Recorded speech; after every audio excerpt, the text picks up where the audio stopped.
آج اشفاق احمد صاحب کی زندگی کا ایک واقعہ یاد آیا، سوچا آپ کو سناؤں۔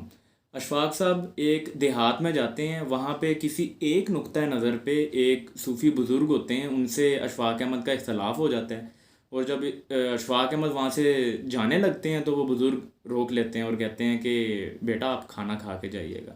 اشفاق احمد کہتے ہیں کہ مجھے بابا جی جلدی ہے تو آپ مجھے جانے دیجیے۔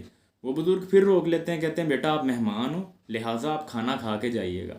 تو اشفاق احمد ان کے زیادہ اصرار کرنے پہ رک جاتے ہیں اور قریب ہی میں ایک چارپائی پڑی ہوتی ہے، وہاں پہ بیٹھ جاتے ہیں، اور کچھ ہی دیر میں جب کھانا آتا ہے تو وہ بزرگ جو ہیں وہ اشفاق احمد صاحب کو ہوا دینے لگ جاتے ہیں ایک جھلنی کے ساتھ، اور اسی دوران نماز کا وقت ہو جاتا ہے اور قریب میں ہی جو مرد بیٹھے ہوتے ہیں صفیں سیدھی کر کے اذان دینے لگ جاتے ہیں۔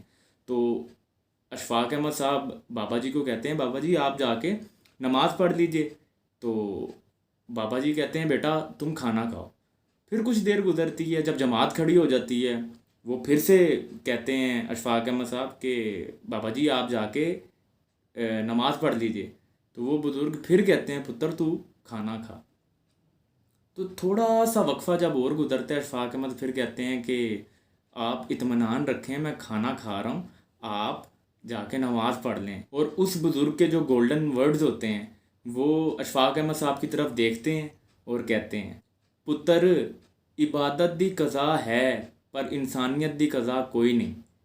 تو آج کی ویڈیو بیسیکلی بنانے کا جو میرا مقصد ہی یہ تھا کہ عبادت سے نا پارسائی ملتی ہے اور نیکی سے خدا۔ تو اللہ تعالیٰ آپ کا اور میرا حامی و ناصر ہو جی، اور خیر سے رہیں۔ اللہ حافظ۔